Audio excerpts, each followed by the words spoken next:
अच्छा, जब भी यहोवा पाक खुदा या यीशु अल मसीह की आमद होती है, तो ये नबूवत जो है या ये जो ईद है, ये उसकी पेशन गोई के तौर पर है कि जब भी खुदावंद आएगा, तो समझ लें वो नरसिंगों के शोर में आएगा, नरसिंगे बजाता हुआ आएगा। तो यहोवा खुदा नरसिंगे की आवाज़ के साथ कोई सीना पर उतरा था।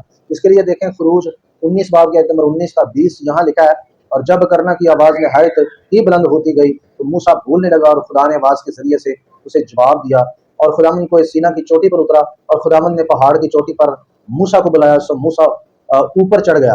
जब यहोवा खुदा आसमान से उतरा कोई सीना पर, तो तब भी लिखा है कि किरना की आवाज़ में वहाँ पर उतरा। तो यहाँ भी देखें नरसिंगा का बाकायदा जो है करैक्टर है, किरदार है। आगे बढ़ते हैं। अच्छा जी, जब जद्दून पर रूहुल कुदस नाज़िल होता है, यहोवा पाक खुदा रूह में जद्दून पर नाज़िल होता है, तो यहाँ लिखा है, तज़ाद की किताब है, तो यहाँ लिखा तब खुदावन की रूह जद्दून पर नाज़िल हुई, सो उसने नरसिंगा फूंका और अबीएज़र के लोग उसकी पैरवी में इकट्ठे हुए। तो यहाँ भी देखें, जब रूह कुछ उतरता है जदून पर, तो तब भी नरसिंगे फूके जाते हैं। तो यूएल में तो बाकायदा तौर पर यहोवा खुदा की आमद के लिए नरसिंगा फूकने का ऐलान मिलता है। वहाँ ये लिखा है दूसरे बाब के तुम्हारे पहली तदो में लिखा है, सयून में नरसिंगा फूको, मेरे को हर मुकद्दस पर सांस बांध कर जोर से फूको, मुल्क के तमाम बशिंदे थरथराएं, क्योंकि खुदावन का रोज चलाता है, बल्कि आ पहुंचा है, अंधेरे और तारीकी का रोज, अबर से और जुल्मत का रोज है।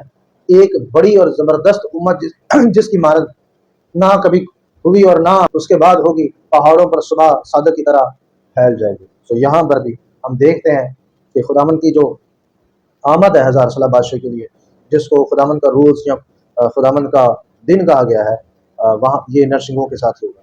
तो जकरिया में भी यहोवा खुदा की आमद की नबूवत नरसिंगा फूकने के साथ की गई है।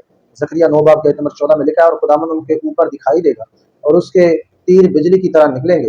हाँ, खुदावन खुदा नरसिंगा फूकेगा और जनूबी भगोले के साथ क्रूज करेगा। सो यहाँ पर भी आप देख सकते हैं, सन 70 ईस्वी में होने वाली यहोशुआ हमशयाह की आमद की पेशन गोई भी इसी अंदाज में हुई थी। ठीक है जी, मत्ती 24 बाब की आयत नंबर 23 से 31 में लेकर, उस वक्त इब्ने आदम का निशान आसमान पर दिखाई देगा, और उस वक्त जमीन की सब कौमें छाती पीटेंगी और इब्ने आदम को बड़ी कुदरत और जलाल के साथ आसमान के बादलों पर आते देखेंगे। और वो नरसिंगे की आवाज बड़ी आवाज के साथ अपने फरिश्तों को भेजेगा, और वो उसके बरगजीदों को चारों तरफ से आसमान के इस किनारे से उस किनारे तक जमा करेंगे।